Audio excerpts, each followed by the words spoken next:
즉, 만약 10년 전 누군가 자네에게 소위 글로벌 패권이라는 것이 총알 한 발 필요 없이 그저 컨테이너 몇 개, 철도 몇 가닥, 그리고 자네가 이름조차 될 수 없는 희귀 금속 몇 가지로 결정될 거라고 말했다면 자네는 이 늙은이가 노망이 낮다고 생각했겠지. 심지어 내가 자네에게 자네가 매일 주가 등락이나 쳐다보고 월스트리트의 PPT나 만드는 내널리스트들이 디커플린 디시이니 디리스킹 디사레하이엔지 이니 떠드는 걸 구경하고 있을 때 이 세상 최대의 도박판은 사실 10년 전에 이미 끝났다고 말한다면 어떻겠나. 대다수 사람, 심지어 내가 본 가장 똑똑한 펀드 매니저들조차 한 가지 사실을 놓쳤네. 그들은 이것이 그저 평범한 게임이고 중국이 좋은 수를 하나 두었을 뿐이라고 생각했지. 엄청난 착각이야. 중국은 단순히 한 수를 둔 게 아니라 체스판의 규칙 자체를 수정했네. 그리고 지금 일본이든 미국이든 유럽의회에 앉아 시끄럽게 떠드는 관료들이든 그들은 모두 똑같은 짓을 하고 있어. 이미 기울어진 체스판 위에서 균형을 잡아보겠다고 필사적으로 발버둥 치는 것뿐이지. 자네가 진짜 스스로에게 물어야 할 질문은 지금 무슨 주식을 살까?가 아닐세. 내가 항상 강조하는 역발상 REVCC GSEGINKING을 통해 이렇게 생각해야 하네. 만약 이 체스 게임이 10년 전에 이미 승부가 났다면 앞으로의 10년은 내 주머니 속도나 도대체 어떤 의미가 있는가? 오늘 내 99년 인생의 경험을 걸고 대다수 사람이 간과하고 있는 미래를 진짜로 결정짓는 것을 보여주겠네. 폰지 사기의 정반대 편에 있는 장기주의에 기반한 슈퍼해자 슈피아를 MOAT 말일세 마음의 준비를 하게. 이 분석은 자네를 불편하게 만들 수도 있어. 하지만 내가 말했듯 지혜를 얻고 싶다면 고통스러운 진실을 받아들일 준비가 되어 있어야 하네. 뒤를 돌아보고 네 속도를 늦추고 그 시끄러운 뉴스 소음을 끄고 자네의 관찰력을 쥐에 깊게 사용해보게. 극도로 비정상적인 무언가를 발견하게 될 걸세. 지난 10년 동안 세상에 다른 똑똑한 사람들이 금융공학에 몰두하고 자사주 매입에 바쁘고 4년마다 지도자를 갈아치우며 전임자의 모든 정책을 뒤집는데 골몰할 때 우국은 완전히 다른 일을 했네. 심리학에서는 이걸 일관성 경향 COA, SCNCY, TENDSY 이라고 부르지만 전략적으로는 해자 구축이라고 부르지. 그들의 눈은 오직 한 방향.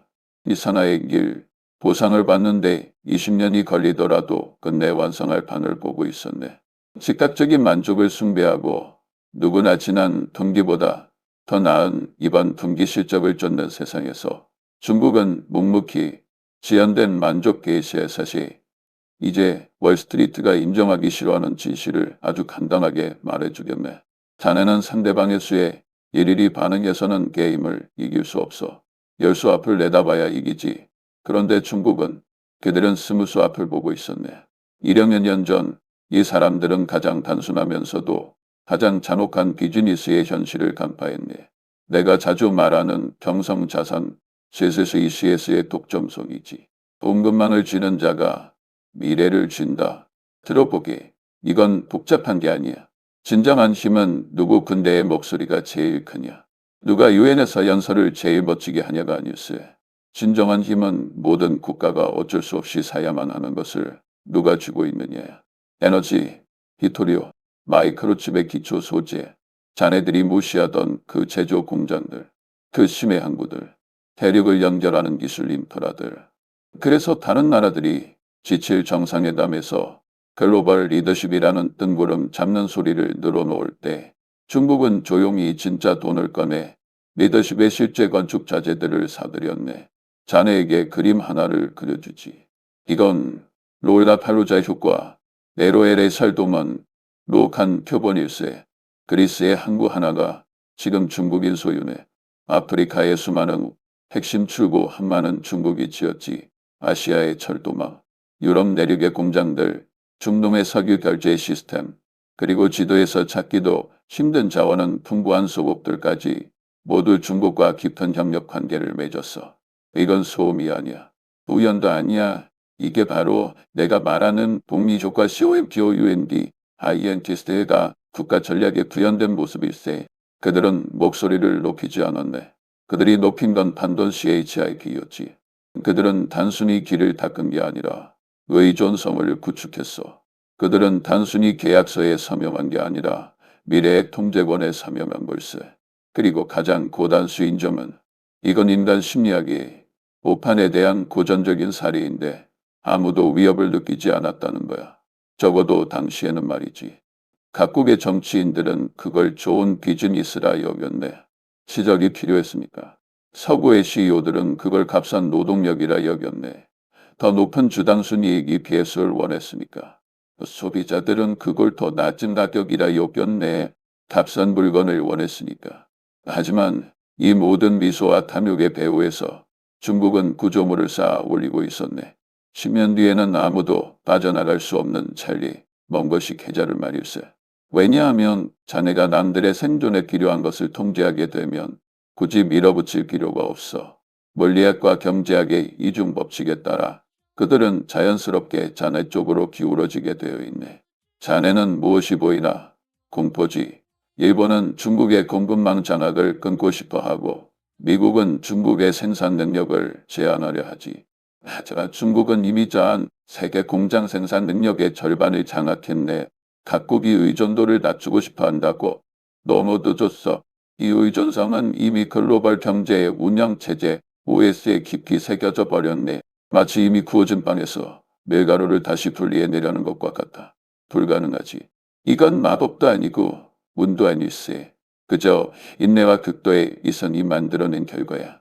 여기 대부분의 주류 언론 앵커들이 감히 말하지 못하는 그들의 서사에 매저세의 시우 거품을 터뜨릴 말이 있네. 중국이 수많은 전투에서 승리할 때 세계는 전쟁이 시작된 줄조차 몰랐다. 가장 큰 승리는 종종 눈에 보이지 않기 때문이지. 그것들은 천천히 조용히 한 걸음씩 일어나네. 인간 내가 가장 무시하기 쉬운 대조오인 경양 CON, CONTR CON, EOCCI ON, TENDSY 변화가 너무 미세해서 무시되다가 어느 날 전 세계가 잠에서 깨어나면 체스판이 완전히 바뀌어 있는 거지. 자네는 묻겠지. 오랜 선진국인 일본과 미국은 최고의 싱크탱크를 가지고 있는데 어떻게 이걸 놓칠 수 있습니까? 좋아. 이게 바로 우리가 다룰 다음 이야기이자 가장 아이러니한 부분일세. 만약 중국이 10년 전에 판을 짜고 이 거대한 북미 게임을 두고 있었다면 오늘날 일본과 미국은 체스를 두고 있는 게 아니야. 그들은 뭘 하고 있을까? 그들은 두더지 잡기 더블로시스스메이리를 하고 있네. 오래된 도박사들이 아는 명언이 있지. 워크숍 주주총회에서도 내가 자주 하는 말일세. 첫 수를 보지 못하면 영원히 대응이 늦을 수밖에 없다. 명의해두지. 일본과 미국은 약소국이 아니야. 여전히 강력한 기술과 군사력을 가지고 있네. 하지만 그들은 자신들의 제도적 결함 단기적시야. 가만 드러낸 막다른 굴목 DCCD, END를 마주하고 있어. 미국은 4년마다 지도자가 바뀌고 정책은 시계추처럼 흔들리지. 일본은 새로운 위기가 닥칠 때마다 정책을 대폭 수정하며 영원히 불만 끄고 있네. 두 나라는 10년, 20년 뒤에 판세를 설계하는 것보다 당장의 여론조사와 표심을 관리하는데 더 많은 시간을 쓰네. 그 사이 중국은 이 세월을 이용하고 이 시간 차익거래 TIM이 예시간 차익거래 TIM이 내 이용하여 다른 나라들이 자신의 규칙을 따를 수밖에 없는 시스템을 만들어냈네. 이 전략적 효율성의 격차를 보여주는 간단한 그림을 하나 주겠네. 미국이 체제 조치 하나를 취하면 중국은 이미 플랜 B를 준비해뒀네. 일본이 기술 봉쇄 조치를 취하면 중국은 이미 상류 UPS 디아슨 자원을 장가버리지. 두 나라가 해상에서 중국을 봉쇄하려 하면 중국은 이미 세계의 새로운 파트너와 육로를 뚫어놨어. 이건 드라마가 아니야. 이건 그저 수학적인 결과네. 한 플레이어는 전체 지도를 연구하고 다학제적 사고, 모형을 써서 포석을 두는데 다른 두 플레이어는 눈앞에 한 수만 연구하고 있다면 결말은 정해진 거나 다름없지. 간단히 말해 일본과 미국은 현재 대응하고 있고 중국은 주도하고 있네. 중국 기업을 끊어내겠다고. 좋지. 하지만 자네 기업이 먼저 망할 걸세. 가장 큰 시장과 공급 업체를 이루니까.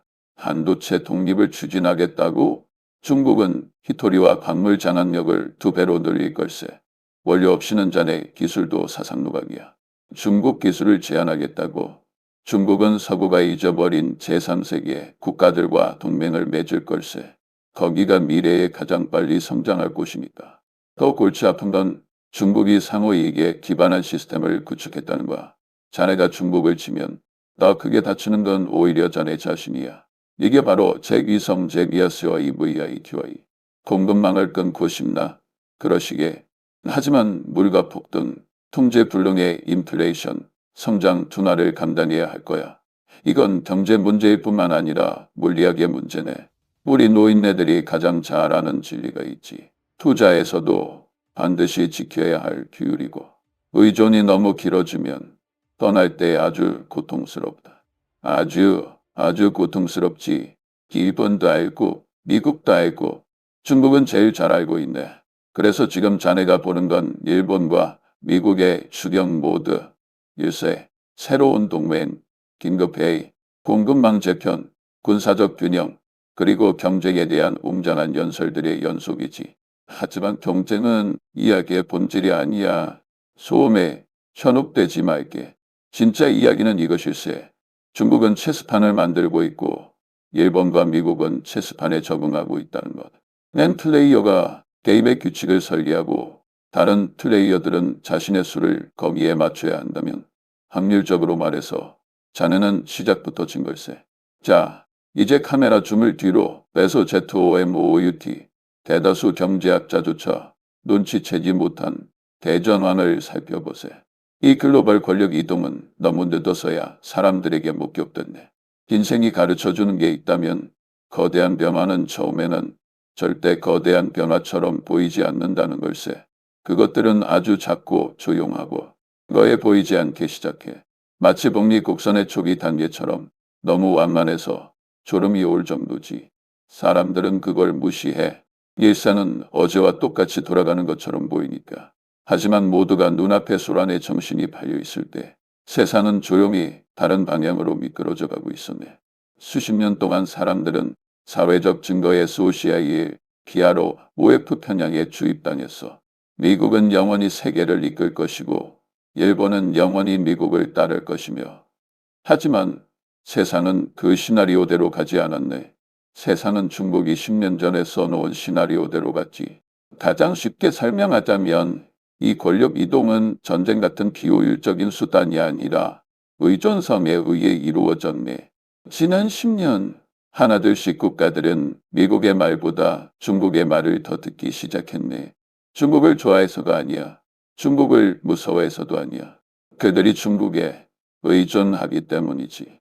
만약 한 나라가 자네의 자금을 필요로 하고 자네의 대출을 필요로 하고 자네의 무역시장을 필요로 하고 자네의 인프라 괴물들이 와서 길을 닦아주길 원한다면 자네는 그들에게 자네를 존중하라고 강요할 필요가 없네. 상호성의 경향 RACI, PROCI, TY, TENDSY과 생존 본능에 따라 그들은 자연스럽게 자네를 중시하게 될 걸세. 이게 바로 대다수가 놓친 부분이야. 이건 군사적 승리가 아니라 비즈니스 모델의 승리네. 중국은 아프리카의 길을 닫고 유럽에 항구를 짓고 멕시코에 공장을 지었어. 서방 정부가 까맣게 잊고 있던 곳에서 벽돌 한 장 한 장 중국은 자신의 위치를 강화했을 뿐만 아니라 총 한 방 쏘지 않고 그 권력 구조를 약화시켰네. 미국은 여전히 최강의 군사력을 가졌고 일본은 여전히 강력한 기술을 가졌고 유럽은 여전히 부유하지. 하지만 중국은 묵묵히 더 중요한 것을 구축했네. 바로 글로벌한 네트워크 효과의 ETWRK. 세계 치령 80% 국가의 대중국 무역량이 대미국 무역량보다 많을 때 각국이 재정 위기를 맞았을 때 워싱턴이 아닌 베이징으로 먼저 달려갈 때 동급망이 미국 항구보다 중국 항구에 더 많이 의존할 때 지도가 없어도 알 수 있지 않나. 세상의 무게 중심이 이동하고 있다는 것을. 이런 변화는 나무가 자라는 것을 보는 것과 같네. 천천히, 조용히, 하지만 1년 또 1년. 복리의 힘은 결국 그것을 거대한 나무로 만들어버리지. 더 이상 무시할 수 없을 만큼. 그리고 가장 흥미롭고 곰곰이 생각하면 가장 소름 끼치는 점은 이거야. 이 이동이 거의 모든 사람의 허를 찔렀다는 것. 미국인들이 내부 정치 싸움에 바쁘고 일본이 경제 정체에 갇혀 있고 유럽이 내부 모순에 빠져 있을 때 세상은 조용히 중국 중심의 경제 시스템으로 재조정되었네. 이게 뭐랑 비슷한지 아나? 편리함 일세, 더 싼 제품, 더 빠른 운송, 더 쉬운 협력. 사람들은 편리함을 거의 의심하지 않아. 그저 껴안을 뿐이지. 하지만 편리함에는 대가가 따르네. 그 대가는 편리함이 SRIGID, TMAND가 되었을 때 비로소 수면 위로 떠오르지. 도인네가 가장 잘 아는 진리를 하나 알려주지. 자네가 남에게 너무 의존하게 되면 결국 자네 자신의 방향성을 잃게 되네. 세계는 서서히 하나의 사실을 이해하고 있어. 이 이동은 일시적인 게 아니고 유행도 아니고 난도 아니야. 이건 구조적 STR 유시티와리해. 인걸세. 구조적인 변화는 수십 년, 심지어 몇 세대에 걸쳐 지속되네. 만약 중국이 전기차에 필요한 광물을 통제한다면 중국이 교통의 미래를 형성하는 거야. 만약 중국이 항로를 통제한다면 중국이 글로벌 무역을 형성하는 거야. 만약 중국이 기술 표준을 제정한다면 중국이 디지털 세상을 형성하는 거야. 일단 한 국가가 이런 시스템을 형성하면 그 국가는 미래를 형성하게 되네. 미국은 여전히 강하고 일본도 여전히 강해. 하지만 그들은 지금 역류를 거슬러 헤엄치고 있네. 중국이 10년 전에 만들어 놓은 물살을 거슬러서 말이야. 이제 진짜 문제는 모든 리더와 모든 투자자가 물어야 할 질문은 간단하네. 나라는 새로운 경쟁의 시대로 가고 있는가? 아니면 새로운 협력의 시대로 가고 있는가? 신의 사이면 세상이 다음에 택할 길이 한 50년 내에 결정할 테니까 오늘날의 세상을 보면 모든 게 갑자기 변한 것처럼 느끼기 쉽네. 하지만 진실은 더 단순하고 더 조용해. 우리가 지금 목격하는 전환은 지난주에 일어난 게 아니야. 어떤 헤드라인이 만든 것도 아니지. 10년 전 아무도 주목하지 않던 그 작은 발걸음들에서 시작됐네. 중국은 긴 게임 LONG 수덥고 미국과 일본은 짧은 게임 SMS 꺾기 CSIM이 그리고 세상은 언제나 시선을 미래에 둔 플레이어를 따라가는 법이지. 이것이 글로벌 권력 이동의 본질일세. 그것은 자네의 의견을 묻지 않아 그저 일어날 뿐이지. 인생에서 미리 계획한 사람은 조용히 이기고 반응이 너무 느린 사람은 시끄럽게 지는 법이야. 이건 정치가 아니고 이념도 아니네. 그저 세상이 작동하는 방식이고 국가 차원에서 구현된 다윈주의일 뿐이지. 앞으로의 날들은 평온하지 않을 걸세. 선택과 위험 그리고 반전으로 가득 차겠지. 하지만 우리가 어떻게 여기까지 왔는지 이해하는 사람들, 역발상을 알고 동리의 위력을 아는 사람들만이 우리가 다음 단계로 어디로 갈지 가장 잘 이해할 수 있을 걸세. 이 모든 이야기의 핵심 교훈이자 자네들에게 보내는 마지막 한마디는 이것이며 미래는 가장 시끄러운 플레이어의 것이 아니다. 미래는 게임이 시작되기도 전에 준비를 마친 플레이어의 것이다. 이것이 중국이 10년 전에 우리에게 가르쳐준 교훈일세.